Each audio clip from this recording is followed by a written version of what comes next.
साल 1992 में मुलायम सिंह यादव द्वारा बनाई गई समाजवादी पार्टी आज उत्तर प्रदेश की सबसे महत्वपूर्ण पॉलिटिकल पार्टीज में से एक है, जिसने कई सालों तक उत्तर प्रदेश की जनता को रिप्रेजेंट करने का काम भी किया है। इस पार्टी को भले ही मुलायम सिंह यादव के द्वारा बनाया गया था, लेकिन इसके इतने आगे आने का सबसे बड़ा श्रेय इस पार्टी के रेवोल्यूशनरी लीडर और उत्तर प्रदेश के former chief minister Akhilesh Yadav को जाता है, जो इस साल यूपी में होने वाले असेंबली इलेक्शंस में मुख्यमंत्री के प्रबल दावेदार हैं और लाखों लोगों की पसंद भी हैं। और इसी कारण आज की इस वीडियो में हम अखिलेश यादव की पूरी जिंदगी की कहानी जानने वाले हैं कि किस तरह से उन्होंने ये मुकाम हासिल करा। दोस्तों, वीडियो के साथ आगे बढ़ने से पहले मैं आपको ये बताना चाहता हूँ कि ये वीडियो हम किसी पॉलिटिकल पार्टी या पॉलिटिकल फिगर की तरफ इंक्लिनेशन के कारण नहीं बना रहे हैं, बल्कि हम इस वीडियो को लोगों की जिज्ञासा के कारण बना रहे हैं। तो समाजवादी पार्टी के प्रेसिडेंट और इंडियन पॉलिटिकल सिस्टम के एक इंपॉर्टेंट लीडर अखिलेश यादव का जन्म 1 जुलाई 1973 को उत्तर प्रदेश के डिस्ट्रिक्ट इटावा के एक हाई क्लास पॉलिटिकल फैमिली में हुआ था। इनके पिता मुलायम सिंह यादव उस वक्त उत्तर प्रदेश की पॉलिटिक्स में काफी एक्टिव थे, जो आगे चलकर स्टेट के चीफ मिनिस्टर भी बने। अखिलेश ने अपनी प्राइमरी एजुकेशन इटावा के ही एक लोकल स्कूल से कंप्लीट करी और आगे की पढ़ाई करने के लिए उन्होंने राजस्थान के एक मिलिट्री स्कूल में एडमिशन ले लिया। उसके बाद कर्नाटका के मैसूर में located JSS science and technology university से इन्होंने सिविल इंजीनियरिंग की फील्ड में बैचलर्स और मास्टर्स की डिग्री प्राप्त करी। इसके अलावा यूनिवर्सिटी ऑफ सिडनी से भी इन्वायरमेंटल इंजीनियरिंग की फील्ड में इन्होंने मास्टर्स की डिग्री प्राप्त की हुई है। लेकिन इतनी एजुकेशन के बावजूद भी इन्होंने पॉलिटिक्स की फील्ड में अपना करियर बनाने का फैसला किया, जो बहुत स्वाभाविक भी था, क्योंकि एक पॉलिटिकल फैमिली से बिलोंग करने की वजह से उनको जितनी अपॉर्चुनिटीज पॉलिटिक्स में मिल सकती थी, उतनी शायद ही किसी दूसरी फील्ड में मिल पाती। वैसे अखिलेश के कुछ करीबी ऐसा भी बताते हैं कि अखिलेश अपने जीवन के शुरू के 20-25 सालों तक राजनीति से दूर ही रहे थे और इसी क्रम में उनके बारे में सबसे लोकप्रिय हुई है इनकी प्रेम कहानी, वो प्रेम कहानी जो आगे चलकर प्रेम विवाह में बदल गई। तो आइए पहले इस कहानी के बारे में ही जान लेते हैं। तो इनकी और इनकी वाइफ डिंपल यादव की लव स्टोरी की शुरुआत उस वक्त हुई जब ये 21 साल के थे और डिंपल 17 साल की थी। उस वक्त इनकी पहली मुलाकात एक म्यूचुअल फ्रेंड के घर पर हुई थी, जिसके बाद दोनों अच्छे दोस्त बन गए। अखिलेश और डिंपल दोनों दोस्तों से मिलने का बहाना बनाकर एक दूसरे से छुप छुप कर मिलते थे। सिडनी जाने के बाद भी अखिलेश और डिंपल एक दूसरे से टच में रहे।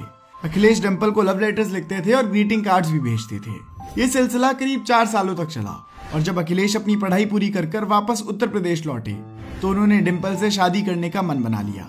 लेकिन उस वक्त अखिलेश के पिता उनके इस निर्णय से खुश नहीं थे, क्योंकि उन्हें डर था कि पॉलिटिक्स में इसे उनके खिलाफ एक मुद्दा बनाकर पेश किया जाएगा। जिसके बाद अखिलेश ने अपनी दादी से बात की और उनकी रजामंदी हो जाने के बाद इनके पिता को भी शादी के लिए मंजूरी देनी पड़ी और इसके बाद फाइनली 24 नवंबर 1999 को ये दोनों शादी के बंधन में बंध गए। आपको बता दूं कि डिंपल यादव उत्तराखंड के निवासी लेफ्टिनेंट कर्नल SC रावत की डॉटर हैं। शादी के बाद अपने करियर पर ध्यान देते हुए फाइनली अखिलेश यादव ने पॉलिटिक्स में एंट्री करी और वर्ष 2000 में लोकसभा इलेक्शंस में कन्नौज कॉन्स्टिट्यूएंसी से इलेक्ट हुए। वर्ष 1999 के जनरल इलेक्शंस में मुलायम सिंह यादव ने कन्नौज और संभाल 2 लोकसभा सीट से कंटेस्ट किया था और दोनों सीट से जीत जाने की वजह से उन्हें कन्नौज सीट से रिजाइन करना पड़ा। जिसके बाद SP लीडर्स को लगा कि अगर हमें इस सीट को रिटेन करना है तो अखिलेश यादव को पॉलिटिक्स में आना ही होगा।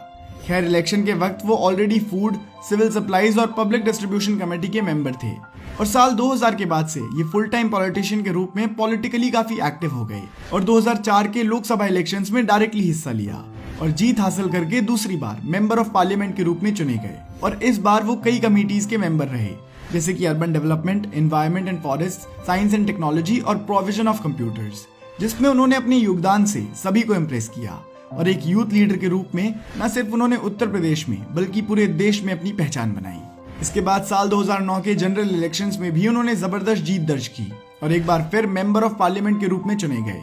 लेकिन इस बार जीतने के बाद MP के रूप में वो अपना कार्यकाल पूरा नहीं कर पाए, क्योंकि 2012 के उत्तर प्रदेश असेंबली इलेक्शंस में 224 सीट जीतकर अखिलेश यादव उत्तर प्रदेश के मुख्यमंत्री बने और इस वक्त तक यूपी के चीफ मिनिस्टर के रूप में जिम्मेदारी संभालने वाले लीडर्स में से ये सबसे यंगेस्ट चीफ मिनिस्टर बने थे। इस वक्त अखिलेश यादव महज 38 वर्ष के थे, जो कि एक चीफ मिनिस्टर के तौर पर काफी यंग एज है और अपने कार्यकाल के दौरान उन्होंने कई ऐसे प्रोजेक्ट्स पर काम करा जिसकी वजह से उन्हें जनता के द्वारा पसंद भी किया गया, जैसे कि Lucknow Agra expressway, Lucknow metro rail Lucknow international Ekana cricket stadium, women power line 1090, UP 100 police service, 108 ambulance service, किसान आवाम सर्वहित बीमा योजना, लोहिया आवास योजना, श्रवण यात्रा और इसके अलावा भी कई ऐसे प्रोजेक्ट्स पर काम किया जिसने उत्तर प्रदेश को डेवलपमेंट का रास्ता दिखाने का काम किया। जैसे ही अखिलेश यादव उत्तर प्रदेश के चीफ मिनिस्टर बने, वैसे ही इनके परिवार में दो पक्ष भी बन गए। वैसे तो ये इनका पारिवारिक मामला होना चाहिए था, पर क्योंकि इनके परिवार में लगभग सभी पॉलिटिशियंस हैं, इसीलिए ये पॉलिटिकल मुद्दा बन गया। ये दो पक्ष थे अखिलेश यादव के और दूसरा पक्ष था उनके अंकल शिवपाल सिंह यादव का। इन दोनों की राइवलरीज के कारण इनकी पार्टी में भी काफी पॉलिटिक्स हुई।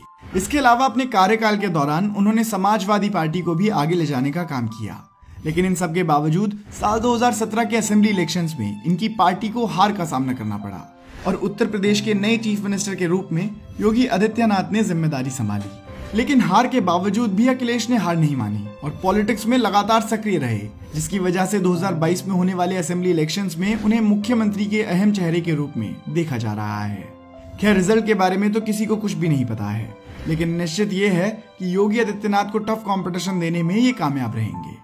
तो दोस्तों, यही थी कहानी अखिलेश यादव की। अगर आपको वीडियो पसंद आई हो तो आप इस वीडियो को अपने दोस्तों के साथ जरूर शेयर कीजिएगा। धन्यवाद।